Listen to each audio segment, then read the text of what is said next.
Ah, à ce qui paraît, c'était un flop. Vous le remerciez. Il est temps, les supporters madrilènes, que vous le remerciez. Sans lui et sans ses exploits individuels maintenant depuis quelques semaines, où serait le Real Madrid? Je pense qu'il serait peut-être même très loin de la course au titre. Encore une fois, qui sort le grand jeu pour sortir le Real Madrid d'une mauvaise passe? C'est lui. Kylian Mbappé, doublé aujourd'hui, dont un deuxième but, encore une fois sublime, qui montre tout le sens du but dont il fait preuve. Il récupère le ballon à l'entrée de la surface, il le pousse, il se le décale, il se pose pas de questions. Il avait plusieurs solutions autour de lui, mais il est en confiance. Frappe, ça termine en lucarne, c'est tout, c'est simple, c'est du Kylian Mbappé. Aujourd'hui, je vais pas vous mentir, le match du Real était mauvais. Mauvais. Villarreal a dominé la deuxième mi-temps. En première mi-temps, ils se sont créés beaucoup d'occasions. C'était mieux quand même. Mais ça prouve à quel point le Real Madrid tient parfois sur ce joueur. Ce joueur qui, à ce qui paraît, était un flop. À ce qui paraît. Aujourd'hui, sans lui, je pense que le Real Madrid perd. Il est temps qu'il décide des matchs, il l'a dit. Il décide des matchs en Liga. Maintenant, il faut qu'il le fasse en Ligue des Champions dans les gros rendez-vous. Mais là, Mbappé, l'adaptation est finie. Il est devant vous le problème. Non, pas lui.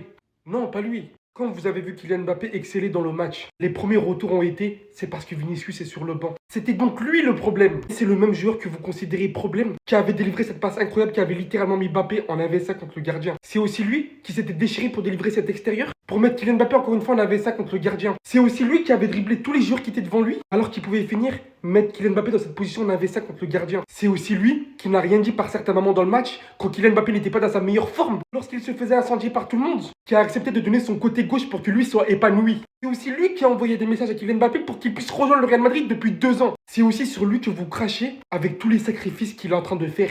Ne soyez pas ingrat. Quand je vous dis que le problème est devant vous, éteignez votre écran, voyez-vous face à face devant l'écran là. Le problème c'est vous qui causez des problèmes à tout. La vérité c'est qu'on n'a juste pas encore le coach capable de mettre en bonne coordination ces deux joueurs. Carlo Ancelotti ne dispose pas d'une telle capacité technique. Attendez juste, laissez le temps au temps. Ces deux joueurs sont monstrueux, capables de s'adapter largement l'un à l'autre.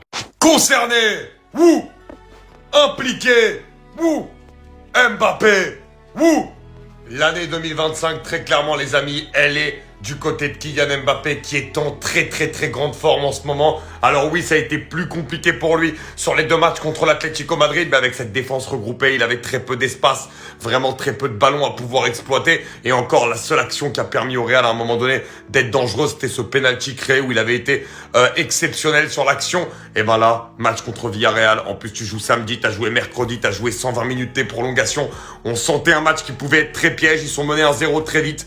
Et la lumière Kylian, qui a été énorme ce soir et qui en plus n'a pas été qu'à la finition des actions, il a également été à la création, il a été énorme. C'est lui qui a permis vraiment à chaque fois au Real Madrid d'exister offensivement puisqu'il était à l'initiative et également à la finition des occasions. On l'a vu beaucoup revenir dans le cœur du jeu, on l'a vu beaucoup organiser les actions. Il s'est créé un petit peu comme il a joué un peu comme un 9,5, il a joué à la Benzema, mi numéro 10, mi 9, mi 9,5. Il a été vraiment parfait dans ce rôle-là et c'est lui qui a permis au Real Madrid de sortir de cet immense piège et donc de rester à la course pour le titre, dans cette lutte à la course pour le titre, où en plus demain, il y aura un énorme Atlético Madrid FC Barcelone. En vrai, la vérité, c'est que ce soir, c'était Mbappé contre Villarreal. Villarreal a dominé, Villarreal a eu les actions, Villarreal a mis le premier but, mais Mbappé, sur quelques actions, a permis à Madrid d'avoir l'avantage.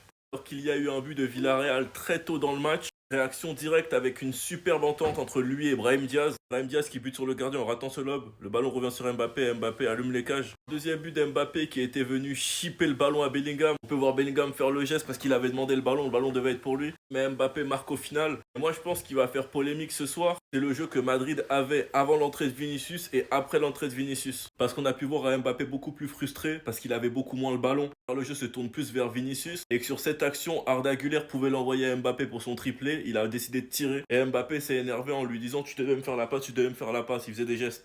Franchement, c'est dommage pour Villarreal parce qu'ils avaient beaucoup d'actions. Ils ont malheureusement pas su concrétiser. Mbappé, suite à son doublé, va sûrement finir homme du match. Madrid est pour l'instant premier de Liga avec 2 matchs en plus sur le Barça. Donc demain, on n'a pas intérêt de se louper contre l'Atlético. Sinon, vous les gars, vous en pensez quoi? Ramenez sur cette personne, on s'ennuie.